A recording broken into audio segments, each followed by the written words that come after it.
Hello, Black Healing Matters family.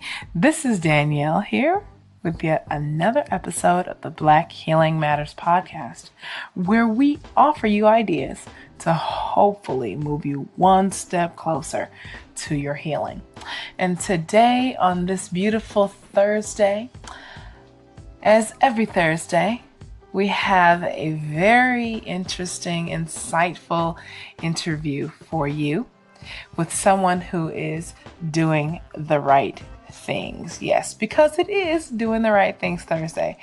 I hope you're having a good one. I am getting readjusted back to the Korean time zone. But I'm getting there. I'm getting there. So this interview is actually a video that I found interesting. First off, because Dr. Melissa Freeman is a 91-year-old practicing physician, practicing doctor. She also happens to be the granddaughter of a slave. Now, if you think about that, you can think about your own grandparents. This woman who's still alive today, 91 years old, is the granddaughter of a slave. Okay, so this gives you some real perspective on, how long ago slavery really was. It wasn't that long ago. As well, Dr. Melissa Freeman was born in the Bronx, New York, and she finished medical school in 1955. Okay, 1955. Now, mind you, most of our parents, many of us have parents. My mother was born in 1957. This woman went to finish medical school in 1955 and has been practicing medicine since 1961. Her story is phenomenal, and I hope you enjoy it as much as I have. Okay? And I hope that she inspires you as she has inspired me and many others to really pursue whatever it is you have dreaming up, you've been dreaming up to do in this lifetime that is there for you. All right. And on that note, Black Healing Matters family, please do stay tuned, stay connected with us, whether it's on the Facebook group, Black Healing Matters, or YouTube, SoundCloud, as well, good old-fashioned email, blackhealingmatters@gmail.com. And if you're inspired by this story, please leave me a call in here if you are part of the Anchor Nation. I would love to hear from you. As always, stay blessed, stay tuned. Black Healing Matters.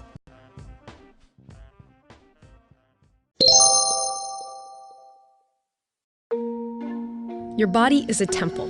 But mine is also an underfunded museum of natural history. It shuts down at noon because I didn't get enough sleep from the night before. I am a terrible sleeper. It turns out I'm not alone in this.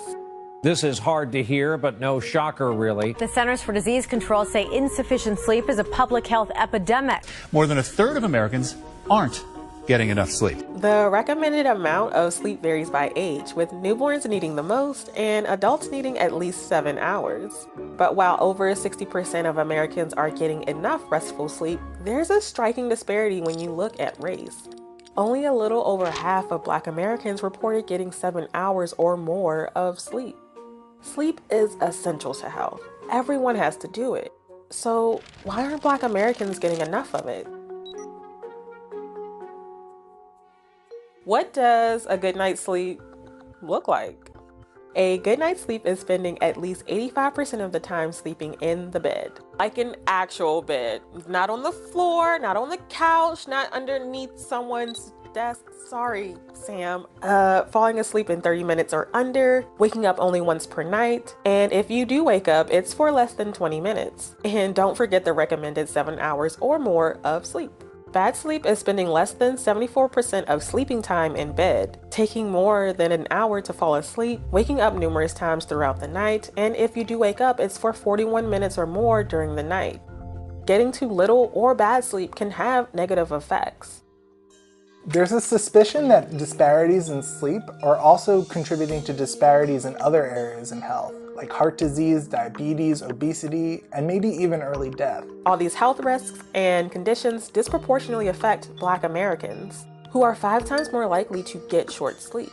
Researchers point to stress caused by discrimination as one strong possibility. Since 2000, over 700 published studies have established a connection between discrimination and physical and mental wellness. In one study, scientists found that the more discrimination a person felt, the less deep sleep they experienced. The Black participants of this study perceived more discrimination and slept more in light sleep and less in deep sleep. Poor sleep quality is also strongly associated with how much money you make. Black Americans are more likely to live in poverty compared to white Americans. It's a function of economics. It shows people who are working shifts probably won't get the best sleep compared to folks who have a consistent schedule. Generally, people who have more opportunities, more control over their lives, are also better sleepers. There's a connection between neighborhood quality and sleep quality too.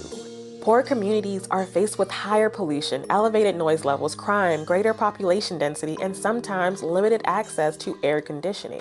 Even if Black families are middle income, they're more likely to live in poorer neighborhoods, which means these environmental factors could still influence their sleep.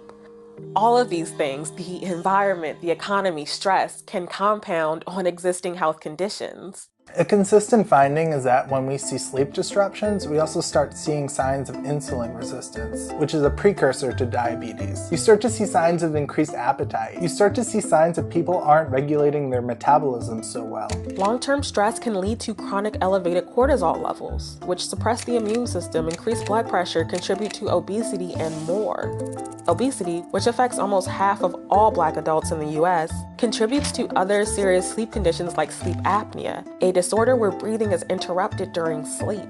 And sleep apnea increases the risk for stroke and heart attack. Bad sleep can even change your DNA. Every single cell of your body has a clock that cycles on and off throughout the day. All these clocks are producing feedback loops, so when you disrupt the big clock in your brain, you're probably going to disrupt some of these little clocks throughout your body.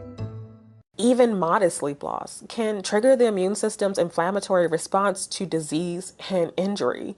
It all becomes a vicious cycle, leading to worsening health conditions. Having enough good sleep, it's a big deal, but just telling people to get more sleep probably isn't that effective. Fixing the sleep gap means handling it at both the individual level and the policy level. Having accessible and affordable public transportation and housing near jobs would help workers spend less time commuting and more time sleeping. Employers could use sleep wellness programs to incentivize workers to catch up on their Z's, though a government mandate would make this more widespread. Even some researchers are using community outreach to guide neighborhoods to better sleep. Then there are steps people can take for more restful sleep. It seems pretty clear that there's a correlation between bad sleep and poor health outcomes. It's still not known if you give people better sleep, if those health outcomes will then improve. And this research is still ongoing, so this is going to be a really key thing to know, that if we can improve people's sleep, we may be able to make them healthier. And maybe tackling other inequalities in the US would be more of a reality and less of a dream.